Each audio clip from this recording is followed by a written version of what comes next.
Assalamualaikum warahmatullahi wabarakatuh, sahabat talent mapping semuanya. Apa kabar? Hari yang berbahagia di saat ini. Bersama saya Jeki Pristoni, praktisi talent mapping. Dan di sesi yang berbahagia ini kita akan mencoba membedah salah satu dari 34 bakat di talent mapping. Dan Anda tahu bakat yang akan kita bedah saat ini adalah bakat input. Oke. Bakat input, sebagai kawan-kawan semua tahu, rekan, sahabat talent mapping, orang yang memiliki bakat input itu wow, keren banget ya. Dia sebagai kolektor, gimana enggak, hari-harinya dia itu selalu suka dengan mengumpulkan apapun yang menurut dia bermanfaat.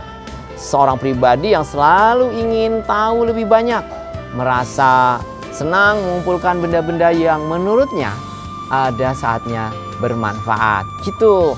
Dan bisa juga dalam bentuk informasi, data, gambar, apapun yang mungkin kalau kita lihat menurutnya tidak penting amat, tapi menurut orang yang memiliki bakat input yang kuat, semua yang dianggap berguna dimanfaatkan, disimpan, dikumpulkan begitu. Nah, apa sih sebenarnya bakat input ini? Gimana gitu ya? Seseorang yang secara alami senang mengumpulkan informasi atau barang atau benda atau mungkin data saat ini ya, gambar, macam-macam file gitu. Kemudian dia selalu tertarik dan ingin tahu terhadap segala sesuatu yang di sekitarnya dan merasa yakin pada saatnya akan berguna. Kemudian kekuatannya ada di menemukan sumber daya gitu. Jadi kebutuhan utama bagi pemilik bakat input adalah kebebasan untuk mengumpulkan sumber daya dan informasi ya, sumber daya dan informasi yang dianggap dia penting begitu. Tapi pemilik bakat input juga harus gimana ya, impulsif, mengumpulkan semua sumber daya. Saya semua itu mungkin nanti rumahnya bakal penuh gitu ya. Entah kalau dia hobi barang, dia akan jadi kolektor banyak banget barang. Kalau dia tanaman, dia suka sama tanaman, dia mungkin banyak tanaman yang ditaruh di rumahnya, di halamannya begitu. Atau kalau dia kolektornya hobinya ada hobinya, dia burung, dia suka misalnya. Oh, dengan bakat input kuatnya maka banyak banget burung yang bisa dia kumpulkan misalnya. Wow ya. Kalau dia file mungkin dia memiliki banyak hard disk eksternal gitu untuk menyimpan data-data pentingnya gitu kan. Nah, gimana sih cara mengembangkan pemilik bakat input ini? Ya, oke. Caranya yaitu dengan menjaga relasi, kemudian men-setting, mengukur, menyimpan dengan tertata ya, dengan sistem yang tepat. Jangan asal tumpuk aja sehingga pas mau dipakai bingung. Ya, menjaga relasi dengan menyimpan kontak kalau dia relation ya, menyimpan kontak personal, rekan bisnis, supplier atau vendor gitu kan. Sehingga data-data yang kita miliki pada saatnya kita perlu, orang yang kita perlukan itu mudah kita temui gitu atau hubungi. Kemudian berlatih cara baik mengelola sumber daya. Jadi ada manajemen menyusun data, file atau ya kalau dia suka buku itu menyusun buku ya, rak bukunya ditata gitu. Nah, agar rapi sehingga saatnya kita mau ambil itu data nggak hilang, itu data nggak bingung keselip di mana.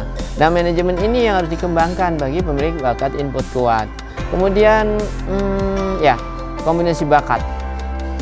Apa sih gimana ya potensi kekuatannya gitu si pemilik bakat input ketika dia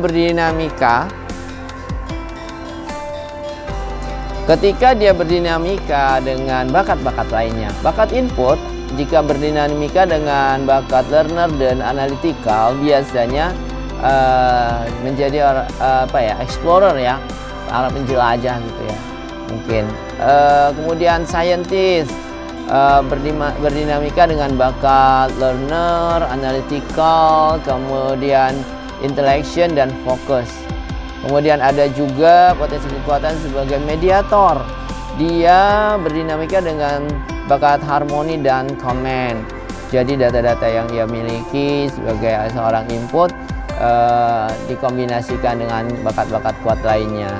Kemudian ada juga administrator dengan berdinamika pada bakat disiplin. Jadi tata manajemennya, sistem pengaturan file-file yang ia miliki sebagai admin dia tata dengan disiplin gitu ya. Kemudian kolektor. Nah, ini juga nih seorang kolektor besar misalnya Sultan Hasan Bolkiah itu mungkin saya yakin bakat inputnya kuat, tapi berdinamika dengan maximizer dan analytical sehingga dia bisa mengkoleksi benda-benda yang mahal-mahal gitu ya. Baik, apa sih peran-peran profesi yang membutuhkan bakat input? Di sini bisa disebut adalah ilmuwan, para ilmuwan ya, kemudian para peneliti, wartawan, surveyor gitu. Dan ada lagi yang perlu dibahas adalah gimana perbedaan ya antara bakat input dan bakat learner. Kalau bakat input dan learner itu sebenarnya sama-sama berasal dari bakat kelompok bakat thinking talent di left brain ya. Itu posisinya sama, tapi ada proses pembedanya di sini. Yang membedakan adalah kalau bakat input itu fokus pada pengumpulan data, semua diserap, sumber daya dia miliki gitu loh. Tapi kalau learner itu masih fokus pada penguasaan ilmunya, pembelajaran bagaimana dia bisa gitu. Dia mengumpulkan data tapi dia gunakan sehingga dia bisa memanfaatkan data-data itu untuk pembelajaran yang ia inginkan gitu. Ada tujuan lagi, sesuatu menjadikan hal baru gitu ya, atau ingin menguasai ilmu dari awal hingga ia bisa menguasai dengan detailnya. Jadi ada proses pembelajaran di situ. Kalau input adalah bagaimana ngumpulin banyak-banyak barang, kalau learner setelah terkumpul barang dia akan mempelajari, menjadikan sebuah ilmu atau sebuah pengetahuan baru, atau dia menguasai dari hasil yang ia kumpulkan tadi. Begitu posisi antara bakat input dan learner. Saudara-saudara, teman, sahabat bakat talent mapping yang berbahagia, nggak habis-habisnya kajian bakat kita kalau kita gali, dan kita akan berpikir wow gitu ya, luar biasa sekali Tuhan yang kuasa menciptakan manusia dengan keunikannya, bermacam-macam bakatnya gitu, sehingga ketika bakat ini berkolaborasi menghasilkan personal yang keren gitu ya, yang unik dan semakin bermanfaat posisinya juga dan tidak tergantikan. Baik, buat sahabat talent mapping semua yang belum mengetahui bakatnya, mari bersama kami, bersama saya Jeki Pristoni, praktisi talent mapping, kita mencari tahu bakatnya dengan talent mapping assessment gitu ya. Kemudian bisa juga ada ST30 dan berkolaborasi, kita buat komunitas sadar bakat untuk personal yang lebih bermanfaat dan maju. Dan setidaknya kita akan mencapai easy, mudah untuk melakukan apapun aktivitas, enjoy, bisa menikmati prosesnya, kemudian excellent, hasil yang didapatkan juga baik dan bagus, kemudian ada manfaat gitu. Salam 4E dari Jeki Pristoni, praktisi talent mapping.